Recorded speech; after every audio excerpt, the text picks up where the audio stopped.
Hey all welcome to my channel. Today వీడియోలో నేను మా హస్బెండ్ బర్త్డే రోజు డిన్నర్కి ఏమేమి ప్రిపేర్ చేశానో చూపిస్తున్నాను. బర్త్డే రోజు నేను నాన్ వెజ్ కుక్ చేయను, అన్ని వెజ్ రెసిపీసే ప్రిపేర్ చేద్దాం అనుకున్నాను. నేను ఏమేం చేద్దాం అనుకున్నానంటే ఫస్ట్ స్టార్టర్ కింద ఆలు మిర్చి బజ్జీ రెండు చేద్దాం అనుకున్నాను. ఆలు బజ్జీ పిల్లల కోసము, నెక్స్ట్ రోటీ అండ్ పన్నీర్ బుజ్జీ, నెక్స్ట్ వెజ్ బిర్యానీ, తర్వాత స్టఫ్డ్ క్యాప్సికమ్ మసాలా, డెజర్ట్ కింద ఫ్రూట్ కస్టర్డ్ చేద్దాం అనుకున్నాను. ఫస్ట్ వీటన్నిటి కోసం బేసిక్ ప్రిపరేషన్ స్టార్ట్ చేసుకున్నాను. ఫస్ట్ అల్లం వెల్లుల్లి పేస్ట్, పన్నీర్ రెడీ చేసుకున్నాను, రైస్ సోక్ చేసి పెట్టుకున్నాను, క్యాప్సికమ్ కూడా వాష్ చేసి రెడీగా పెట్టుకున్నాను. తర్వాత సోయా పులావ్ కోసం సోయా అన్ని బాయిల్ చేసి పెట్టుకున్నాను, వెజిటేబుల్స్ అన్ని కట్ చేసి పెట్టుకున్నాను. తర్వాత క్యాప్సికమ్ మసాలా కోసం అల్లం వెల్లుల్లి పక్కన రెడీ చేసి పెట్టుకున్నాను. తర్వాత చపాతీ కోసం పిండి కూడా రెడీ చేసి పెట్టుకున్నాను. ఫస్ట్ డెజర్ట్ రెడీ చేశాను. డెజర్ట్ రెడీ చేసి ఫ్రిడ్జ్లో పెట్టేస్తే ఇవన్నీ కుక్ అయ్యేసరికి సరిపోతుంది. ఫస్ట్ కస్టర్డ్ కోసం కస్టర్డ్ పౌడర్ తీసుకొని గోరువెచ్చని పాలు వేసుకొని లమ్స్ లేకోకుండా మిక్స్ చేసుకోవాలి. ఈ మిక్స్ చేసుకున్న పౌడర్ని పాలల్లో వేసి కొద్దిగా బాయిల్ చేయాలి. ఇప్పుడు ఈ పౌడర్ని ఏ లమ్స్ లేకుండా మిక్స్ చేసుకున్నాను. మిక్స్ చేసుకున్న తరువాత వేడి పాలల్లో ఈ కస్టర్డ్ పౌడర్ని వేసి కన్సిస్టెన్సీ చేంజ్ అయ్యేంత వరకు మిక్స్ చేసుకుంటూ వేడి చేసుకోవాలి. ఒకసారి ఇది కన్సిస్టెన్సీ గట్టి పట్టడం స్టార్ట్ అయిన తర్వాత అది అడుగంటిపోతుంది, అందుకే ఆఫ్ చేసుకోవాలి. ఆఫ్ చేసుకొని దాన్ని పక్కన పెట్టుకోవాలి. కొద్దిసేపు చల్లారిన తరువాత దాన్ని ఫ్రిడ్జ్లో పెట్టుకున్నాను. ఒక 2-3 అవర్స్ తర్వాత కస్టర్డ్ కన్సిస్టెన్సీ అనేది గట్టి పడుతుంది. ఫ్రిడ్జ్లో పెట్టిన తర్వాత దాన్ని ఒక మిక్సీ జార్లోకి తీసుకొని 1 మినిట్ అట్లా మిక్సీ పట్టాలి. అప్పుడు మనకి కస్టర్డ్ ప్యాకెట్ మీద కనిపించే కన్సిస్టెన్సీలో మనకు వస్తుంది సిల్కీగా. తరువాత దీన్ని ఒక బౌల్లో తీసుకొని అందులో మనకు నచ్చిన ఫ్రూట్స్, డ్రై ఫ్రూట్స్ అన్నీ వేసుకోవాలి. ఇక్కడ నేనైతే బనానా, యాపిల్ కట్ చేసుకొని వేసుకున్నాను. తర్వాత కొద్దిగా పొమోగ్రనేట్ కూడా వేసుకున్నాను. తర్వాత డ్రై ఫ్రూట్స్లో క్యాషు, బాదం, పిస్తా, డేట్స్ కూడా వేసాను. మీకు నచ్చితే ఏ డ్రై ఫ్రూట్స్ అయినా వేసుకోవచ్చు. ఇలా డ్రై ఫ్రూట్స్ అన్నీ వేసుకున్న తర్వాత దీన్ని కావాలంటే మనం ఫ్రిడ్జ్లో పెట్టుకొని తినొచ్చు, లేదంటే అలా అయినా తినేసేయచ్చు. ఈ కస్టర్డ్ చాలా టేస్టీగా ఉంటుంది. ఒకసారి తప్పకుండా మీరు కూడా ట్రై చేయండి. ఇక్కడ నేను అన్ని సైమల్టేనియస్గా కుక్ చేస్తున్నాను, బట్ వీడియో కోసం నేను ఏ రెసిపీ అక్కడే పోస్ట్ చేస్తున్నాను. ఇప్పుడు సోయా పులావ్ కోసం సోయాని బాయిల్ చేసి పెట్టుకున్నాం కదా, అందులో మ్యారినేట్ చేసుకోవాలి. సోయాని మ్యారినేట్ చేసుకునేటప్పుడు కొద్దిగా కర్డ్, కారం పొడి, ధనియాల పొడి, సాల్ట్, పసుపు అన్నీ వేసి బాగా మిక్స్ చేసుకోవాలి. అలా మిక్స్ చేసి పక్కన పెట్టుకోవాలి. ఇప్పుడు బిర్యానీ చేసుకోవటానికి బిర్యానీ పాట్ పెట్టుకొని అందులో కొద్దిగా ఆయిల్, కొద్దిగా గీ వేసుకోవాలి. ఆయిల్ వేడైన తరువాత బిర్యానీ స్పైసెస్ అన్నీ వేసి ఫ్రై చేసుకోవాలి. తర్వాత క్యాష్యూస్, పచ్చిమిర్చి, ఆనియన్స్ వేసి ఫ్రై చేసుకోవాలి. క్యాష్యూస్ కొద్దిగా ఫ్రై అయిన తరువాత ఆనియన్స్ వేసి ఫ్రై చేసుకోవాలి. ఆనియన్స్ని ఒకసారి అలా కలుపుకొని అన్ని వెజిటేబుల్స్ వేసుకోవాలి. ఇక్కడ నేను క్యారెట్, ఆలు, క్యాప్సికమ్ తీసుకున్నాను. పన్నీర్ని లాస్ట్లో వేసుకొని ఫ్రై చేసుకోవాలి. పన్నీర్ ముందే వేస్తే ఓవర్ కుక్ అవుతుంది. ఈ వెజిటేబుల్స్ అన్నీ బాగా ఫ్రై చేసుకొని తరువాత ఇందులో అల్లం వెల్లుల్లి పేస్ట్ వేసుకోవాలి.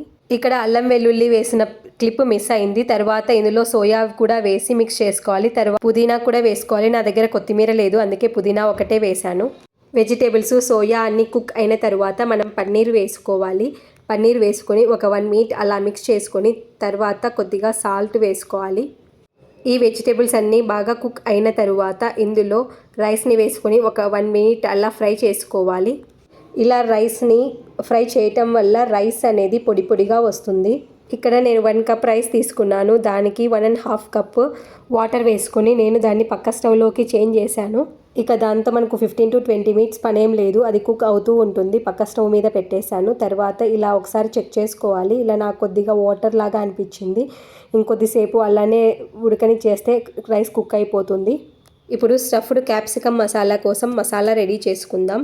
దీనికోసం జింజర్, గార్లిక్, ఎండు కొబ్బరి తీసుకున్నాను. ఒక చిన్న ఆనియన్ని పీసెస్ లాగా కట్ చేసుకొని వేసుకోవాలి. తర్వాత వేయించిన పల్లీలు, పచ్చి పల్లీలైనా తీసుకోవచ్చు, ఎందుకంటే మనం మసాలా ఫ్రై చేసుకుంటాం కదా, కుక్ అవుతుంది. తర్వాత వేయించిన కొద్దిగా నువ్వులు, పసుపు, ధనియాల పొడి, కారం పొడి, సాల్ట్ వేసి ఇవన్నీ మెత్తగా మిక్సీ పట్టుకోవాలి. అవసరమైతే కొద్దిగా వాటర్ వేసుకుంటూ మెత్తగా మిక్సీ పట్టుకోవాలి. ఇందులో కొంచెం చింతపండు కూడా వేసుకోవాలి.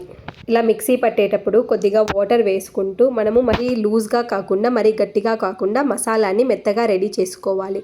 అలా మసాలా రెడీ చేసుకున్న తరువాత మనం క్యాప్సికమ్ని ఇలా 4 ఘాట్స్ లాగా పెట్టుకొని మనం గుత్తొంకాయ చేసుకుంటాం కదా, అలా చేసుకొని అందులో మసాలాని స్టఫ్ చేసుకోవాలి. దీనికోసం చాలా చిన్నగా ఉన్న క్యాప్సికమ్ తీసుకుంటే చాలా టేస్టీగా ఉంటుంది, కుక్ కూడా ఈజీగా కుక్ అవుతుంది. ఇలా మసాలా అన్ని క్యాప్సికమ్స్లో పెట్టి మనం రెడీగా పెట్టుకోవాలి. ఇక్కడ నేను అన్ని క్యాప్సికమ్స్ని కట్ చేసుకొని మసాలా అంతా పెట్టుకుని రెడీగా పెట్టుకున్నాను. నేను ఇక్కడ పాట్లో కుక్ చేసుకుంటున్నాను. మీరు అవసరమైతే గిన్నెలో కుక్ చేసుకోండి, కుక్కర్లో మాత్రం పెట్టకండి. ఎందుకంటే క్యాప్సికమ్ అనేది తొందరగా కుక్ అయిపోతుంది, కుక్కర్లో పెట్టినామంటే ఓవర్ కుక్ అవుతుంది. పాట్ వేడైన తరువాత అందులో ఆయిల్ వేసుకొని ఆవాలు, జీలకర్ర, కరివేపాకు, ఎండుమిర్చి వేసుకొని కొద్దిగా ఫ్రై చేసుకోవాలి. ఫ్రై అయిన తరువాత మనం స్టఫ్ చేసుకున్న క్యాప్సికమ్ వేసి ఆయిల్లో బాగా ఫ్రై చేసుకోవాలి. దీనికోసం మరీ ఎక్కువ ఆయిల్ ఏం పట్టదు. ఆయిల్లో కొద్దిగా ఫ్రై అయిన తరువాత మనం ముందుగా రెడీ చేసి పెట్టుకున్న మసాలా మిగిలి ఉంటుంది కదా, ఆ మసాలా అంతటిని వేసి బాగా ఫ్రై చేసుకోవాలి. ఈ మసాలా అంతా ఆయిల్లో బాగా కుక్ అయితే మనకి పచ్చివాసన లేకుండా అయ్యేంత వరకు ఫ్రై చేసుకోవాలి. ఇక్కడ ఏమైనా అడుగంటుతుందంటే కొద్దిగా వాటర్ వేసుకొని మసాలాని ఫ్రై చేసుకోవాలి. ఇలా క్యాప్సికమ్ని మసాలాని కొద్దిసేపు మూత పెట్టుకొని కుక్ చేసుకోవాలి. అది అడుగంటకుండా చూసుకుంటూ ఉండాలి. మధ్యలో కలుపుకుంటూ మసాలా కుక్ అయిన తరువాత కొద్దిగా వాటర్ వేసుకొని కుక్ చేసుకోవాలి. లిడ్ క్లోజ్ చేసుకొని లో ఫ్లేమ్లో కుక్ చేసుకోవాలి. ఇలా కుక్ చేసుకుంటే 15 to 20 మినిట్స్లో క్యాప్సికమ్ అనేది కుక్ అవుతుంది. మనకు ఆయిల్ పైకి వచ్చేంత వరకు కుక్ చేసుకుంటే సరిపోతుంది. దీన్ని పక్క స్టవ్కి మార్చి నేను ఇప్పుడు చపాతీ చేయడానికి ప్యాన్ని పెట్టుకున్నాను. చపాతీ చేయడానికి ప్యాన్ని పెట్టుకొని అందులో చపాతీని కాల్చుకున్నాను. అన్ని చపాతీల్ని కాల్చుకొని పక్కన పెట్టుకున్నాను. చపాతీలు కూడా రెడీ అయిపోయిన తర్వాత మిర్చి బజ్జీ కోసం బ్యాటర్ని రెడీ చేసుకుంటున్నాను.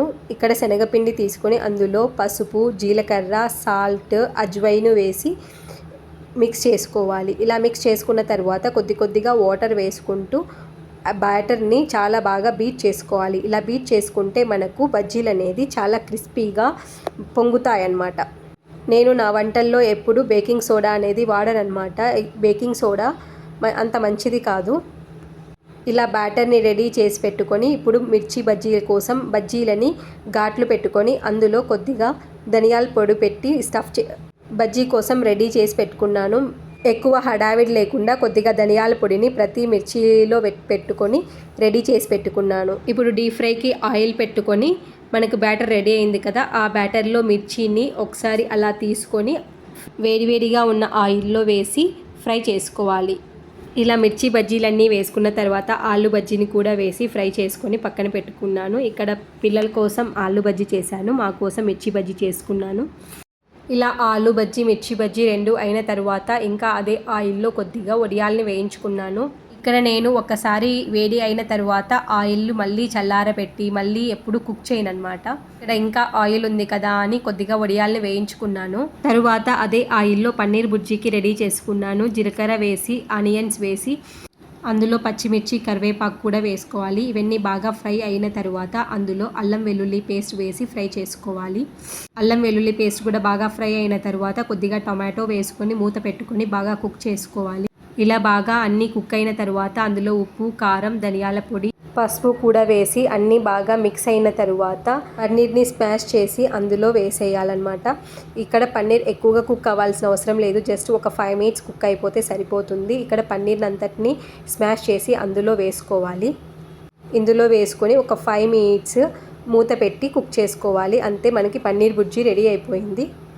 ఇక అన్ని రెసిపీస్ రెడీ అయిపోయాయి, ఇంకా తింటమే లేట్.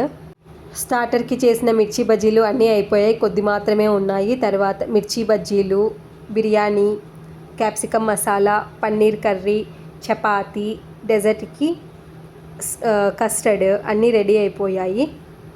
అన్నీ చాలా బాగా వచ్చాయి. పెరుగన్నం కూడా ఉంది, అది వీడియో తీయలేదండి. పిల్లలకి, మా హస్బెండ్కి చాలా బాగా నచ్చాయి రెసిపీస్ అన్నీ. Thank you for watching. If you like this video please do like, share and subscribe. Thank you for watching.